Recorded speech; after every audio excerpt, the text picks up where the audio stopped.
Addison Groove. Hello. Addison Groove. A groove. Intentional. A groove. Addison. A groove. Do you know what I'm saying here? Good. I'm following. Okay. I like you too. It's We're far away. we're gonna go. You are following. We're going in a path. You follow me. Then I follow you. Oh. Then we hold it. We go together. Is it Yellow Brick Road? It is not, because that led to an entire farce. What I'm saying is this. Is Addison Groove your real name? And if it's not, who are they and what have you done with them? Buried under the table. Just like I expected, your people. Hey, may I call you Mr. Groove? You can. Is there something shorter that I could call you that perhaps you would prefer? Or will we carry this interview out as Mr. Groove? Which I would not Call prefer. me Mr. G. Yeah, that's good. That's good. We don't want to have your identity stolen by giving your real name. Now, do you sound like you stole Addison Groove? Where are they? Mr. Groove! Busy month ahead of you. Lots of places you're going to play. How many times have you been in the U.S.? I reckon Legally. every time was legal. Except for 3 of them. This is what we do here I at Peace reckon- Within. We get in. I reckon I've been there like 26 times. Death. Something like that. I reckon like 26. So it's in the You like it here. 20s. You enjoy it. You come across the pond, you arrive, you're here, and you want to be. Why? Good food. It's true. And my friends are here. Oh, they are. Keep coming back to them. That's precious. I'm a big fan of friendship. I Yeah. hold it near and dear to my heart. I'm sure people would like to think they are, but I like bonding. I like the commitment. I like being there for them. For you, what is friendship? I don't know to answer that question. He knows. We're trying to get intimate. Hold my hand again. It is clammy. I took 2 Vyvanse. I'm at 120 milligrams. That's not legal. Mr. Groove! Music. Bass. Production. DJing. You enjoy. You've made a career. It is your livelihood. Why? I had no choice. So you were forced because in Britain... in the Mentally UK, forced. Like I couldn't. like a Jedi. Didn't want to do anything else. Or a vampire. Mm. A vampire's taking, they've given you the glamour. What is that? The glimmer, the shine, you know? Who forced you? Fangs. Who forced you? Was it a knight or vampire? Was the rebels.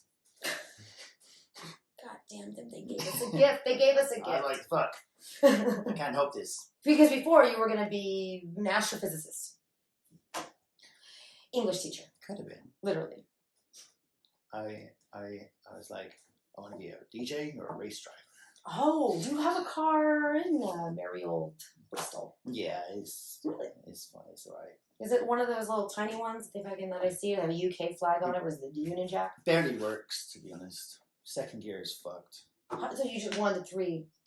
It's the one. Why is second gear is always fucked? Yeah, it's annoying. It's like a middle It child. crunches. I like the sound it makes. Mm-hmm, It pisses everyone else off. There are a lot of standard cars. You know what? We'll get to that. We'll get to the transportation system. What I need to know right now is it the United Kingdom? Is it Britain? Is it England? Which one do I refer to? Because I feel very outdated. Even when I talk do. about it. You do too. Yeah. So I'm all right. Yeah. Don't correct me. But what's funny is people call me British, and I don't think they're like, "Oh, you're British." When I'm like, "I am," but I also I'm from England. It's like Britain's obviously. You just said it was the same. Why do you consistently lie to me? Because I can't. I know your name's not Mr. Groove. I can't help it. It's this face you have. We're back to generational trauma. Just so you know, this is how it began. We said, you can stay on our land, okay, we can hang out, and then Then leave. right, and you didn't. Didn't kill You stayed. anyone. I'll stay here. You brought cows, destroyed our environment. Listen, bass. Mm-hmm. What drives you to the bass? Sometimes people don't want to even be there. They don't get it. I played a mix for somebody. I played some trap music.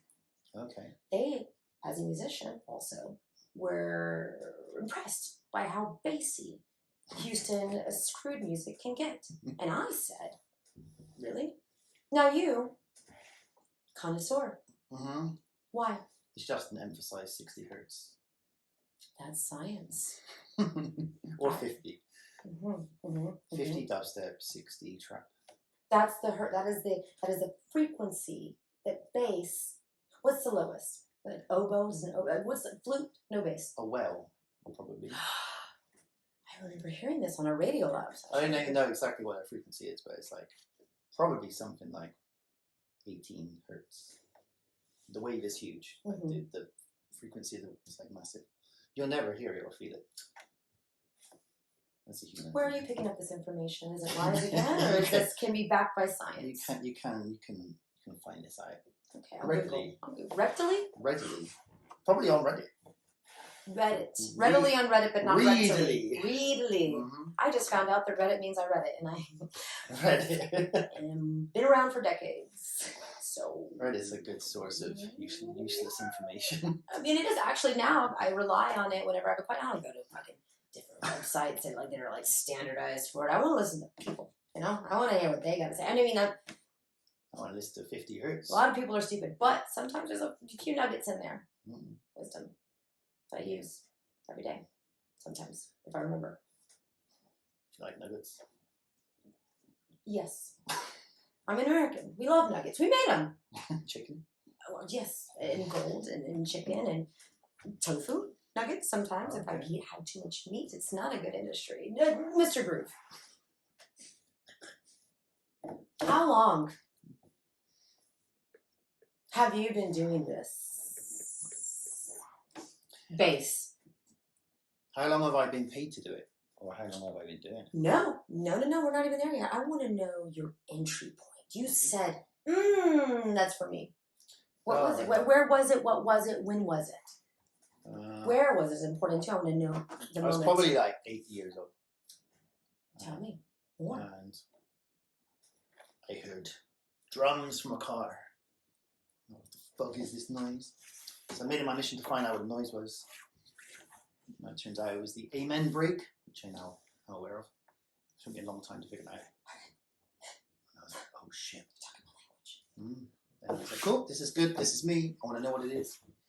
And then I became obsessed with finding what that was. That basically I had to find the tapes. What was that journey like? Like where you're like, oh, I don't even know. You're 8, first of all. You don't even know your way home. You don't even know your phone number, right? I mean, come on. Right? And then you said, you know what? I'm going to bypass this.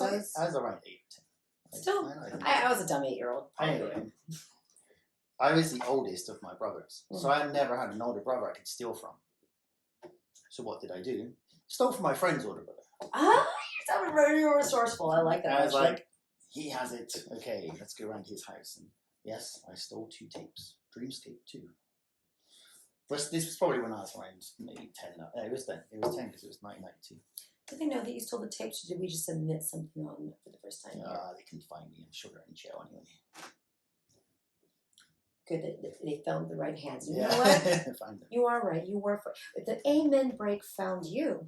Well, it caught my ear. I didn't even know what it was. Like, what's this noise coming from a car? Oh, you think that everybody just hears the Amen break and they want to find out about it? No. That's a special thing. The first tape I stole was a tape by a guy called DJ Easy Groove. And he was, I later learned that he was a DJ from Bristol. And he is the reason why I'm called Addison Groove, yeah. So I took his last name. So you... From the first tape that I ever had. Yes.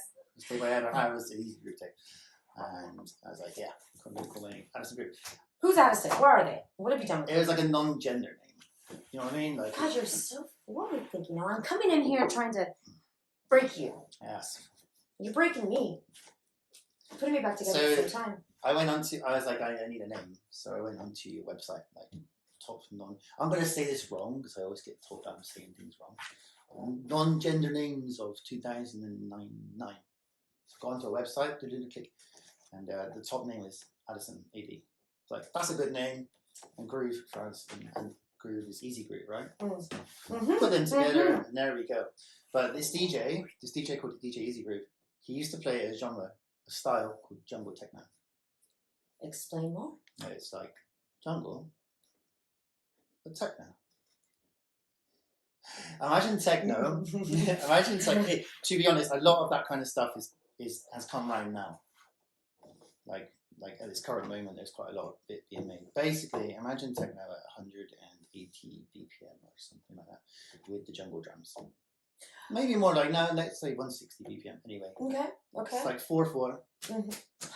I cannot. And it's got the jungle drums and the long basses. I know music myself. Making a podcast about it. I'm a little hurt. Why? A little offended that I don't know what you're talking about right now. And I need you to, after this, play something for me. Go to... no, you're going to show it to me. I'm going to tell people to listen to this as well. Go on Discogs, you search a label called Basement Records. Okay. Their catalogue. All right. It started in 92, I think. I reckon it did. Started in 92. And that was kind of the defining jungle techno label.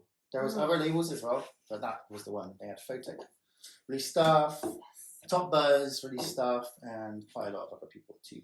That's like my favorite label from the rave era. 8. 2009. In between there. Just crying. Same.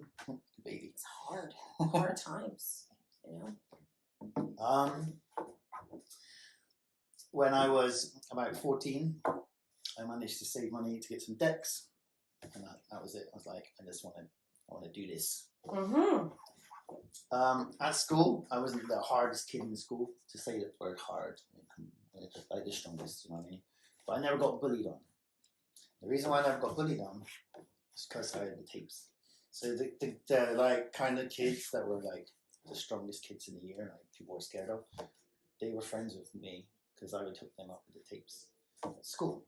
So I was sort of weirdly protected.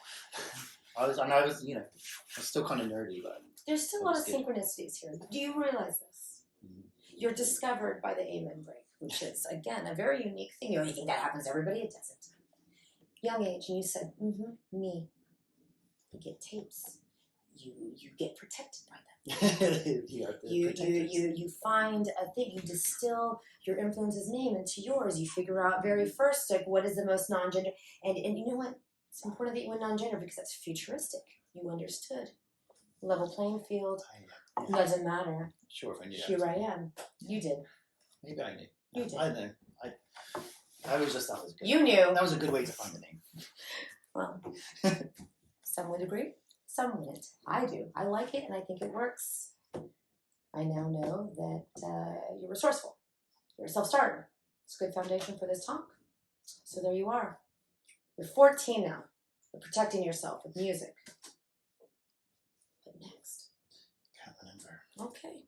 There was a lot of rave era. That's when the drugs became good. Yes, I know. The late 90s, America was at war, Clinton was in office, I was doing drugs. Nothing to remember. I don't remember much, but when did you got the decks? You're 14. When did you play out for the first time? Well, it's kind of annoying because got my decks, and I was like 14. I reckon maybe 15, 14. I can't remember. So by the time I was at 17 or 18, my kind of parents kicked me out of my house, and then I was like homeless, so I kind of had to stop DJing and survive and find a place to live and stuff like that. So I didn't start DJing again until I was 25. We have parallel lives. I don't know if you know this, if you realize this. You don't, because I haven't told you my story, but similar. Okay. Yeah. I was a little homeless here for a minute. Found my way. Wore really big pants. You're never really homeless in the UK. You can get help. Oh, that's right. But you're like, that's right. It's fine. It's like when I say homeless, I didn't speak to my parents for a long time. Yeah. I was like, you're like quite young. You're like, fuck. What do I do now? Go and find yourself. Find my way. Yeah. Shit. You did. You did a good job. Learn how to cook pasta. It is no. That was the same for me. Like my parents didn't really take our culinary towards the end of my tenure there at the home, so I was making pasta with tomato paste. Yeah. And Parmesan cheese. What's the stuff you can get in the jar? The ragu, I knew that. Then I was able to be like, okay, now I can go and buy some of this. Pure and student I love food. spaghetti. You do. Still, it's really good comfort food. Yeah, I still eat it. Me too. Makes me a little bloated afterwards. I don't know if I'm gluten intolerant, but No. I'm gonna stop. Never. No, it's good stuff. You're 25.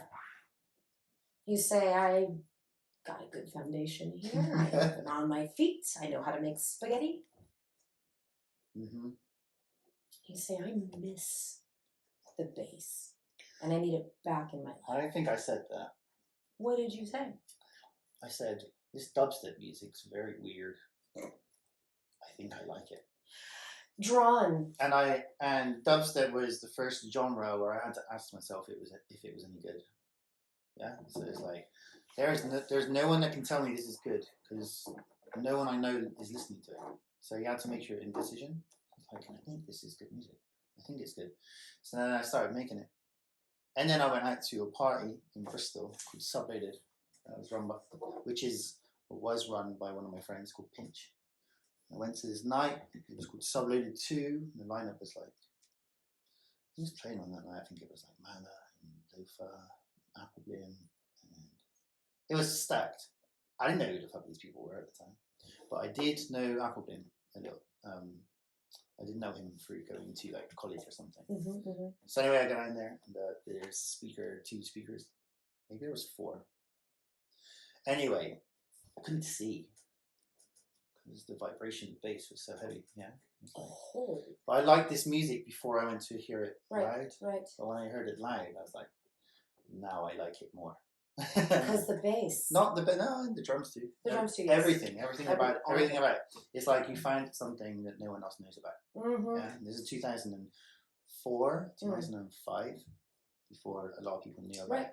Right. I recall that coming into Austin, there being a night at Plush, which I think you've played before at the Plush's maybe at the Barcelona. Last time I came here, I played Plush, I think. No, we talked about Plush. Tune into the first episode, big discussion. Yeah. R.I.P. So that's when it all made sense. I was like, cool. My assumptions on this music were correct. This music is good. It feels good, right? Because you're coming out of this era where you're like, I don't know, I'm homeless, I'm making spaghetti. And then it's one of these things where you're like, I am certain, I am sure, I'm trusting my instinct, which is a difficult thing to do. Not a lot of people do that. Mm-hmm. I myself am still in training of that.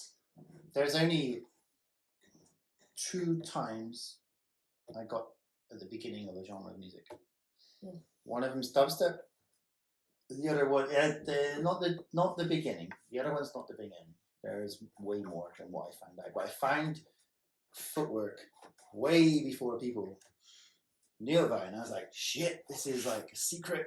Yeah. What can I do about it? Dragon layer. So I started. Yeah, and so I looked up the people making the tunes, and I bought everything. I remember on Beatport there was like quite a few artists making it, such as Rashad, DJ Clem, Traxman, and I just bought everything.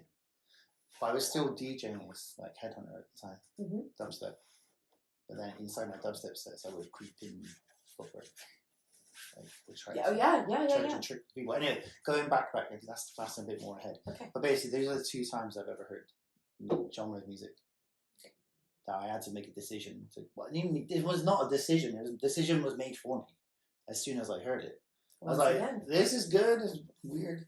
And also, it was something that I heard it. I was like, I can make this. And it was like quite DIY music. You just bash it together. I think I could make some dubstep. So that I want to come back to that. You mentioned this with the dubstep. You said, I heard it, I liked it, I made it, then I went to a show. So you were making it before you attended a live set. Yep. What were you using? To make it? Mm-hmm. At that time, it was Reason. Oh, I remember Reason. Yeah, it was Reason. It was Reason, everyone loved Reason, then Fruity Loops came out, they were like, fuck Fruity Loops, and then Ninth Wonder made a fucking music with Fruity Loops, and we're like, okay, it's not so bad. I love the Reason. I never used Fruity. But yeah, I use Reason and then Logic too, and I use them in Rewire, so they were both run at the same time. Because Logic, the audio engine in Logic, is better than Reason, but I like the way you can program drums in Reason. So I was using Logic and Reason. Hold up. I know. We've skipped a couple steps here. You're making spaghetti. You go from spaghetti and you say, I love it. You hop right into production. Were you producing anything before? Always. I've been producing music since I was like 19 years old. Okay, what did you start with? I don't remember. Wow. Whatever it was I was into. Probably drum and bass, and probably breaks. Because breaks was kind of a big genre in like '99. I was probably starting. I think I started making music on. I had a PC. I was probably about 16, 17, and there was a program called. It was made by the same people that made a Reason. It's called Rebirth. Okay. I started making music on a program. Actually, that's fucking lies. Again, lies. I started making music on a program on the PlayStation called Music. Shut the fuck up. What? Yes. Come on. There was I had a PlayStation 1, and they released this music making game. It wasn't a game. It was a music making thing. You had like blocks. You could make music on the PlayStation, and that's where I started making music. Actually, I remember. Here's the thing. Completely forgot about You that. didn't choose this life. It chose me. It did. So PlayStation. Do they even know that you? I reckon my efforts on the PlayStation should never be heard. And so they will not sponsor you. Not today. Their loss. Mr. Groove. You're on PlayStation. You get a PC. You get Reason. You begin making tunes, as your people say, with the CH, hard CH. It was actually on a old MacBook. I managed to get hold of a MacBook. You usually do. And it had OS 9 on, which is an old ass operating system now. And I started making music on the OS 9, and you have Logic and Reason on that. That was when I was a bit more like serious about it. That's all I really remember. What do you mean serious? Not serious, just like, okay, let me really try and fix You're beginning to tune in. Just because I made music, I like had it on the PlayStation was that like, okay, there's only so much you could do with that. And I don't know how old I was at that time. I was really young. Didn't really know what I was doing. But I suppose when I got a Mac, I was like, okay, I got something I can actually use to make music. Yeah, and I had Logic. I don't know if Logic was only on the Mac at that time. No, it was on the PC still. It was on the PC, and then something happened, and Apple bought Magic, and then it only became on the Mac. So like PC users were pretty pissed. Oh, okay. But I always had a Mac. So. They do that. And the whole thing where they changed the charger and the brick and the fucking plug-in, like, no, we did it because we don't want to waste packaging. Meanwhile, you got to buy a new brick, which means more packaging. And I'm saying this out loud because I hope that you're watching. I want you to know, Mr. Tim Cook. Mr. Cook. Tony, I know that's your real name. I'm going to call you that from now on. We've changed. We've upgraded. We're close now. You realise both these names are like unisex names? Because I know some female Tonys. I do too. I did not realize that. I just realised this. Always progressive. Wow. Futuristic. Leader. Don't look at me like that. I can't stop. I'm in trance. Look, I'm looking at greatness. I'm looking at a savant. It's a good picture. You're back here with me. You produce. You like the tracks. You say, this sounds good. This sounds Oh, better. they didn't sound good. Oh, you had to like a couple of, or you were still saying, nah, it's shit. Then you go to the show. It was all shit. And you hear what it should be. Yeah. Then you come back and you say, let me try again. I used to go to raves, do those drugs, and come back. That was worse. Like, I'm really high. Let's try and make that drum and bass song that Andy C played 1 hour ago. Closing one eye to see everything. That's my little secret. Do you close one eye when you're too fucked up just to get a good? Just get my balance. Yeah. It's good. Age-old secret for the youngins, 18 and up. Yes. you're saying bass. It's for me. I'm doing the dub steps, and I'm in, and you're now playing out, which began. This was like 6 years after that. So I had like a Mac making like breaks and stuff. And maybe not. Maybe it was a few years. Anyway, I heard dubstep and I was like, I like this music. It's chill. I can give this a go. And that was way before dubstep blew up. Dubstep really didn't blow up until 2007, 2008. And I managed to find it in 2004. When in Bristol, we had events in Bristol. Like my friend Rob used to do a night called Downloaded as well as Subload. And in the room would be like 20 dudes. It's like, okay, just looking at each other like, yeah, this is cool, man. Is this gonna go anywhere? I don't care, whatever. It is really funny. And in the space of a year or two, that event used to happen on a Wednesday night. Space of a year or two, it was packed. The line out the door, the way down the street. Do you know? Could you quickly tell us the evolution from jungle drum and bass into dubstep? Who was like? I'm not the right person to do that. No. Could you do it a little bit of justice? Because it's quite a long story. Okay. And I know I'm probably not the right person to do it because I wasn't there. I was going out to the race. I think I started going out to race when I was about 14 years old. Jungle events in Bristol. But for me to like properly say how it actually happened is wrong because I wasn't really there. However, the way I see it is from around 91 to 92, you had breakbeat and hardcore. Around the end of 92, they split off, and you had happy hardcore or breakbeat hardcore, and then you had jungle. And by 93, it seems like both those genres were very defined. By 94, you had massive raves that had both those music at in both different rooms, whereas 2 years ago, the DJs were all playing in one room together. By the time 96, 97 came, it would have transformed from jungle to drum and bass, somewhere along the line. For me, the way I see it was when the beat pattern changed. So with the jungle, the drums are quite chopped, very chopped. And with drum and bass, the drum pattern was a two-step. Quite, So that's how I see it from my own perspective of seeing how it changed. And it's important. You have an important perspective. Yeah. You are a savant, in my opinion, and I have usually right. Tony. Good judgment. Except when it comes to men. Tony. Yes. You say, what's my name? You make it. And now it's 2009, 2010. You're out there, right? You're out there. You're being booked. You're playing. This was more your like name's on a flyer. More like 2005. Okay. Yeah. So earlier. That was 2005. In 2005, I was living with a guy called Tegic, who's a drum and bass producer, and a guy called Jakes, who was an MC, drum and bass MC. And I found dubstep, and I started making dubstep in my room. And, Jakes was there making dubstep, Tegic was making dubstep, and we had some cool music. And Tegic started a label. That was like both of our labels. It was called Ascension. He put my first record out. When I put my first record out, I remember getting a phone call from the people that run Tempa in London. And they were like, we want a meeting with you. This was around 2005, end of 2005, I would say. And so I went to London and I signed to a label called Tempa.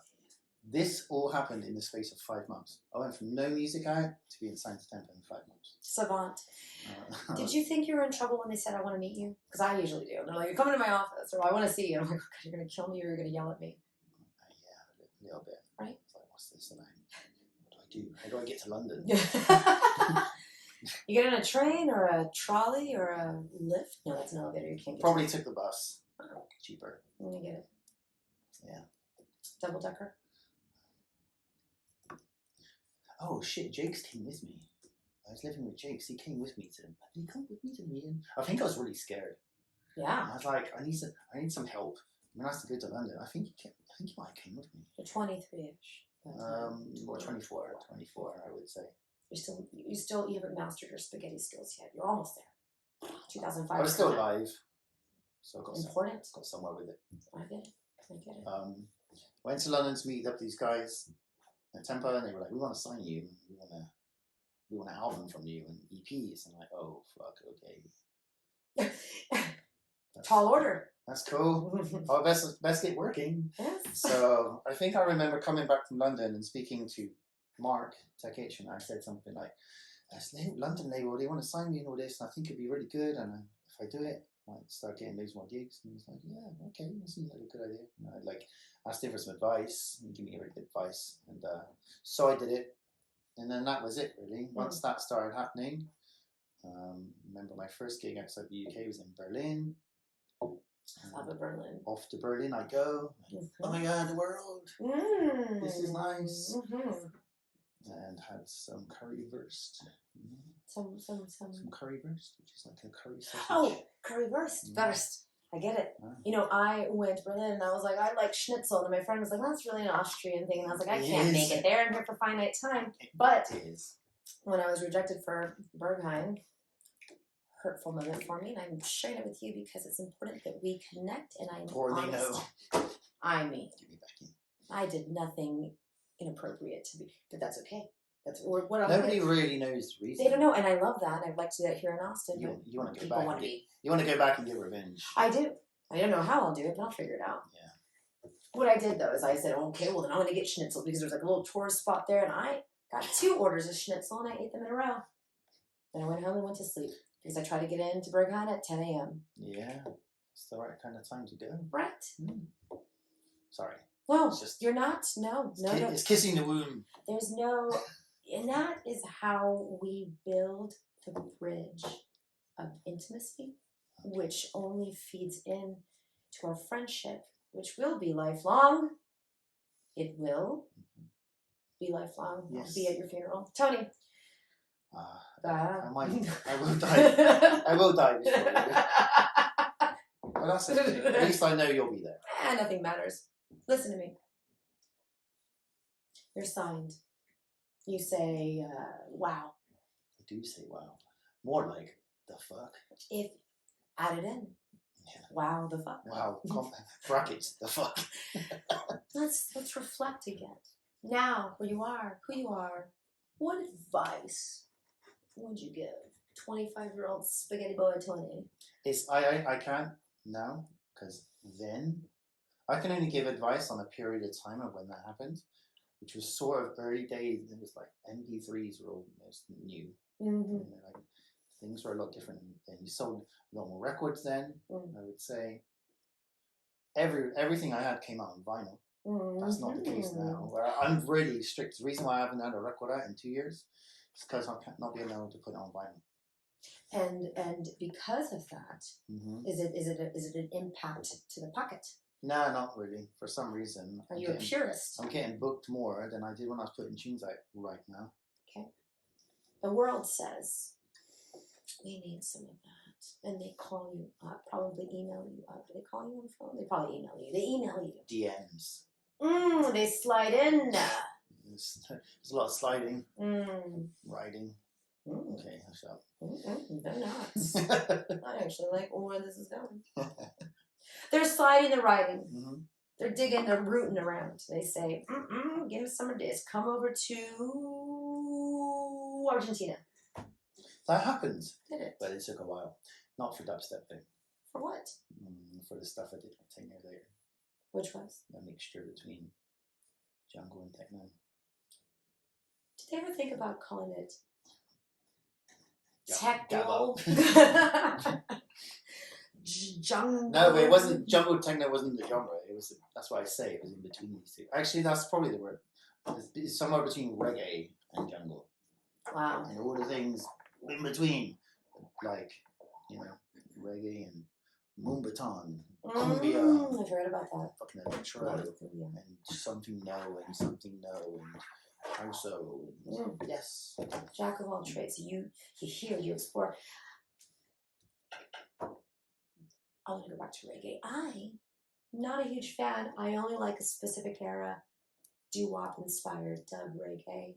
That's where I say, you probably like it all. Maybe. I like the heavier side of reggae called dub. King Tubby is one of my favorite producers ever. If I had an imaginary festival I could do, King Tubby would be my headliner. Without fucking question. Give me 3 more artists you throw in this imaginary festival. Let's see if we can put it in the pot and make it blend. Aphex Twin and Michael Jackson. Hologram. Jackson. Would watch. Would attend. I know, people got mixed opinions about Michael I Jackson. don't care. I don't know what's going on. I mean, I'm not going to go there. we're not going to go All there. I know is the first music. What I know is the first music I ever liked, I can ever remember, was a Michael Jackson song. Absolutely. I had the Thriller album. I went from from Utah to California during the summer. That shit melted, and I was devastated. You want the record now? The record. Oh yeah, I had the vinyl. I had my first ones were Thriller, Single Opera True Colors, Linda Ronstadt. Did all these melt? Yes. Oh no. I know. I think I had a Hall Would have made a nice ashtray. I was not smoking yet. Trust me, as soon as I turned 12, behind the choir room I was, puffing away. Didn't need ashtray, did you? My mouth. Yeah. Very. My mouth was the ashtray. Very filthy 12-year-old. So that would be probably my lineup. And then there'll be other people. I can't remember names of them. I think the reason we get an idea, it'd be a fun festival. We would attend. It'd be turkey legs. You're right. Do you have turkey legs in the UK's? There are turkeys with legs. I'm gonna give you a little secret. I don't know. It sounds like you never had one. It's a honking leg. Made out of ham. Nobody knows that. It is true. They are made out of ham. They are not turkey. For some reason, they do call it turkey leg, and I don't know why they just call it ham bone, because that also sounds delicious. But I'm serious. I take carnival food seriously. I like a funnel cake. I like a tater tot. I like a turkey leg. Large soda. I like a curry goat. This is reggae food, by the way. Wow. Going back to that. It seems like Jamaica, the Caribbean. Have you been? No, but where I'm from, Bristol has a very big Jamaican population. So I think the speakers sucked me in. No, yes. I was sucked off by a speaker. It happened downtown Bristol when I was about 11. Illegal. Tony. And I wanted more.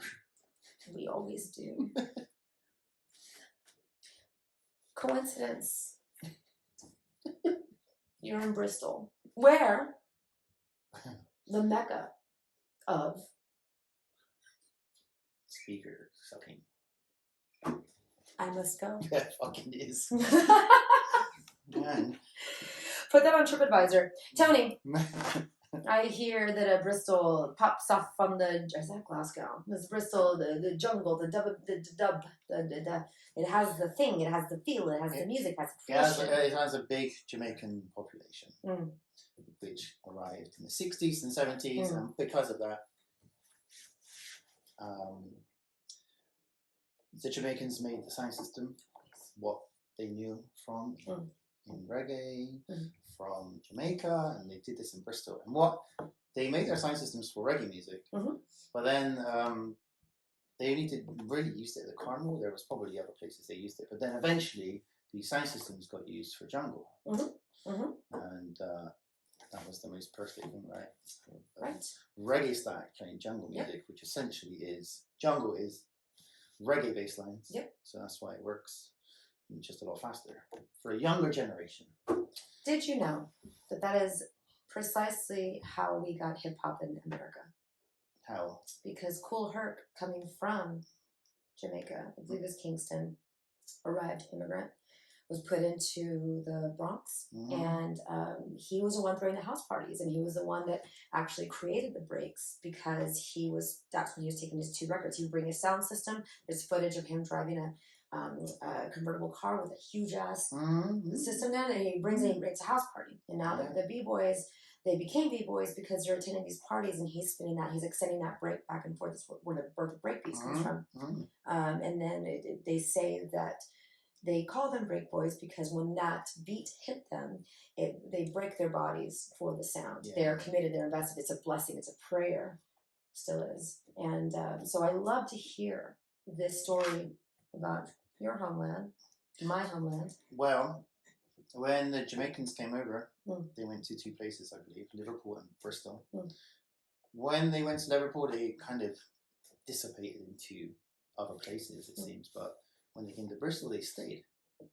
So we amassed a big population of Jamaicans, which was great because growing up, I would just see speakers all the time playing like reggae music. I'm like, oh shit, this is really good. Little pale boy walking around and saying, yes, I love, and I want more, and I'm going to make some. Meanwhile, other kids playing cricket. Cricket is a game played in the UK. There, or England even. Same, you said it was No, the same. No, because the reason I say that is because I don't know much about cricket, but I always see the English cricket team playing in different places, but I don't necessarily see the Scottish cricket team playing in different places. What does that mean? I don't know. Maybe they in different places, like they play in Scotland. Well, like England go to Australia to play in a place, and like play a tournament, or they go to the West Indies and here in Scotland. Anyway, that's cricket. It's boring. Let me field some questions from the audience. Got any minute left? Let's see what we got here. We have a couple of questions. Okay. Myrtle McGillicuddy from Myrtle Beach, Virginia says, is Myrtle Beach nice? I don't know. I would never go. I think it's South Carolina too. I have no idea. But Myrtle asks, let's go. We've always looked at Bristol, UK, epicenter for evolving electronic music sounds and trends. Very smart. As someone who came out of the city, along with dubstep legends, evolved into the sound hybrids of footwork and techno, how has your sound evolved? And what is the next emerging sounds that are influential to you, the city you grew up in? Oh God, that's loaded. I haven't got all the answers there. Okay. You can skip it. Myrtle, we're sorry. Myrtle. I think I've explained why my city is influential to what I do now. Let's talk about the next emerging sounds. Do they exist? Are we sitting in one? I never know what's emerging because a lot of the stuff I listen to now that I play is kind of like remade music from a long time ago, just done in a different way. But that's what I do anyway. That's what I do when I make music. I'm like, let's take a bit of UK funky and put a bit of Afro house in it. Do you know what I mean? I do. You kind of combine stuff and then it breeds new breedings. We're hybrid. And here's a word that I can't say, but let's move forward to the next question. George Georgington of Georgia asks, as a person nostalgic about DJ dub culture, but adapting to the trends of the digital era, how do you create excitement and enthusiasm on new exclusive music coming from your camp? How do I create excitement about news? How do you? By playing on Twitch. Let's talk about it. I hear that you have a channel. Yeah. You call it Barrel Room, yet it's not in a barrel. It's on top of again. Oh, how is that? It's on top of my decks are on top of the barrel. What? Like a what? Oh. So when I'm DJing, when you see me on my Twitch stream, I'm like pressing play and shit. My decks are on top of a barrel, and inside that barrel is mezcal that I make. I don't make mezcal, I age it. But it should be known. We need to go into this before we're out of here. Is in the barrel. Mezcal. How? Why did not? you find the spirit? How did I find? I did a tour. No, I didn't do a tour. I did a date in Mexico City with Pinch about 7 years ago. And we went for like 5 days. And after the first night, we go to a bar and we're like drinking tequila because we loved tequila. Love it. We like tequila. It gets you buzzed. And then we noticed that in the bars was one tequila bowl, and loads of bottles of this drink we'd never heard of. And we're like, what is this other drink? And it was mezcal. So we just started drinking fucking mezcal and getting on it. And then we had a drunk idea. Our drunk idea was, we were like drinking and going, oh, imagine if this was put into a whiskey barrel and it was a bit more whiskey-ish. And then we did it, we followed through. Inventor, savant, creator. Sort of stole. Cutting edge. No, who's putting in a whiskey barrel? They're not doing that. How are you making that?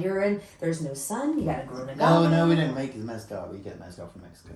Okay. Otherwise, it wouldn't. And then you it wouldn't be called mezcal otherwise. But what we do is we get mezcal from Mexico and we put it into a whiskey barrel. We use Lefroy barrels, which is like PT, and it stays in there for 6 months, and voila, it becomes. What's the name? Mezcal. Because it's like I like it. Whiskey and mezcal. I mean, you're again with the hybrid and cross creating. Pollination. That's what it is. That's what I was looking for. Here's the thing. Impressed so far. You still have time to fail me, but I don't think you will. Somebody else asks. Brewer's Choice Coffee from Austin, Texas says, but what coffee do you drink? And I know that you do because when he said he was going to go have a drink, I said, you don't drink tea. That's weird. Oh. Tell me more about this coffee that you like and what do you drink? What's the brand? What's the name? How do you like it? I don't drink the same coffee every day, pretty much. You don't or you do? No, I don't. No. It's more of a... I mean, it could happen. When I travel, and when I DJ places, I have like a rider. It's very basic. And there's only one extra thing on that rider that I ask for, and it's local coffee beans. So when I go away, I get handed coffee beans from all the different places I go to. That reminds me, I'm going to bring you some coffee beans from this Christian place down the street. They're awful as people, but they're coffee. Last time I came to Austin, I took home some coffee beans. What was it? I'm pretty sure I did. They were... Is there a coffee shop here, like Cycle Shop or Bike? There is some there's Fast Folks, there's Flat Track. Flat Track. Delicious. That was all. Because there was a bike shop. And they had like a coffee roaster machine maybe. Yep, like, they do. They roast their own coffee there. It's a very good idea. I know the person who started that. He's alright. Hey. Nice. You like beverages. You like the mezcal, you like the coffee. You're pretty much Mexican at this point is what I think, but I don't have any proof I yet. like wine out of a whiskey glass too. And cheese. You're very refined. Oh yeah, we had a cheese session. We did. I gave you some cheesecake. It was very thick and you had trouble swallowing it. Cheesecake. I know, we should have some. Today I had a cheese biscuit. Now, is that a cookie or is that actually a biscuit? No, an American term for biscuit. Okay. Which in the UK we call a scone. See? I knew this. We talk about scones here and I say, I need a biscuit I had it today, but it was made very well. Good. Good cheese in it, so I'm correct. But it was like a cream cheese. Wow. It was like a cream cheese biscuit. Wow. With some tomato. So I got my veg today. That's great. That's great. 5 a day. Did I had cheese. Actually, I had queso for lunch. Here's the thing. You said you haven't produced anything in 2 years. Do you plan to get back in? Except for a remix that I did last week. What? Oh, that has now been approved and is coming out on Shall Not Fade. Which is not a hardcore band. No, it's a good label. Okay, Shall Not Fade. It was a remix from Manifesto, that's the guy's name, and I played it on Saturday night, and it was nice.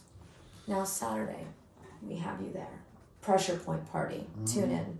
Coconut Club, attend. House, going mad. These kids, they're grooving and they're jiving and they're hearing a sound they never heard before. How does that influence you as you play? There was a moment on Saturday where I could. There was a moment where I was playing garage. Everyone was jumping up and down and having a good time. And I sort of thought, I reckon half of this crowd are into this sound and the other half are into audio, everything. I could have carried on playing garage and made all these kids happy and jump. You know what? I played garage for about half an hour. And then I moved on to the breakbeats. And I noticed as I move into the breakbeats in the jungle, a couple of people leave. But you know what? That's fine. Because they've had some fun listening to that. It's not necessarily about them. It's actually about the people that came to listen to some real shit. Yeah. Forward thinking shit. Yes. And I love the garage stuff that I play, but I also love the experimental, weirdo, jungle, techno footwork hybrid shit that I play too. You're a savant. And so what you have when you play all this stuff, which is typical of my DJ sets, to go from slow to fast. You have people that come in at certain points and enjoy it, and they might leave. Mm-hmm. But I'm gonna play everything because I'm not there to just please one type of person. I'm there to like show what music is interesting. You're an educator. Yeah, A and curator. you're never gonna please everyone. But in That's fact, true. I could be that guy if I wanted to. But you're not I him. don't want to. You're not them. Yeah, so. You chose a non-binary. So I can walk away from that gig on Saturday and say I did exactly what I wanted to do. You can sleep at night. I could sleep. We didn't sleep that night, though, did We we? did not. Right? We stood up We stood up and we roasted weenies and mushrooms, marshmallows. Yeah. Here's the thing. And Moscow. And cheesecake. I caught a bit of sun too. He did. Red in my nose. Little Rudolph. Little Rudy. That's my rap name. New venture. Because you know what? What you've shown me today is that you create, you love, you live, laugh, love. Thank you. Thank me. Thank you. And you too. Thank you. I'm here. What am I going to do? Hey. Thank you for showing up. Thank you for teaching. Thank you for educating. Thank you for producing. Thank you for continuing. This hour went fast. It really did. And I need a boob job. It really did. Good night. Good night.